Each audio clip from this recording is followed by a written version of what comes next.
तरीका, बोलने का तरीका, सोच, भावनाएं, अनुभव उसके व्यक्तित्व का आईना होता है।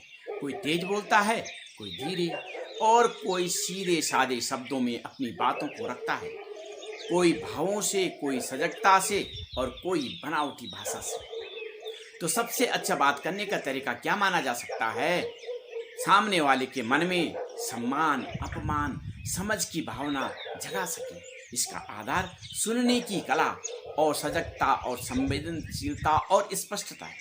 किसी से बात करते समय सबसे पहले यह समझना जरूरी है कि क्या हम वास्तव में उसे सुन रहे हैं, बस जवाब देने के लिए रुके हुए हैं। एक अच्छा संवाद वहीं से शुरू होता है जहां सामने वाले की बात को गहराई से सुना जाए, बिना टोके, बिना मानसिक टिप्पणी किए, बस पूरे मन और चेतना के साथ। जब कोई महसूस करता है कि उसकी बातों में सच में सुना गया है, तो उसका मन खुलने लगता है और वहीं से संबंधों की गरिमा बनती है।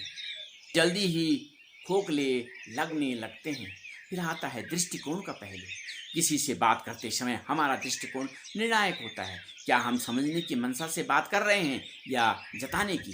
क्या हम चाहते हैं कि दूसरा हमारी बातों को माने, या हम दोनों एक दूसरे की सोच को समझकर साझा समाधान तक पहुंच सकें? यही अंतर है।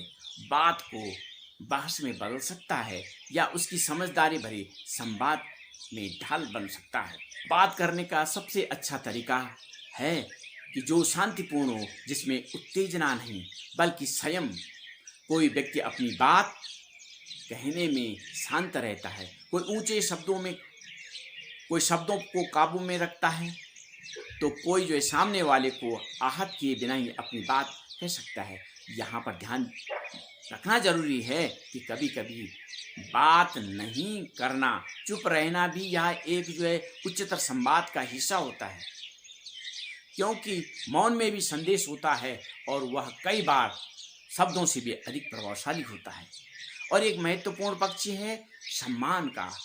मीठे शब्द न केवल मन को भाते हैं, बल्कि तनाव के क्षणों में भी सहज बन सकते हैं। परंतु केवल मीठे शब्द पर्याप्त नहीं, उनमें सच्चाई, ईमानदारी और अपनापन नहीं है।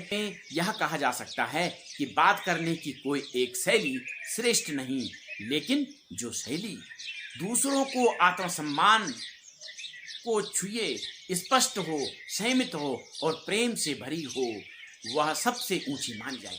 ऐसा संवाद न केवल रिश्तों को संवारता है, बल्कि समाज में सहयोग, सद्भाव और सामूहिक विकास की नींव भी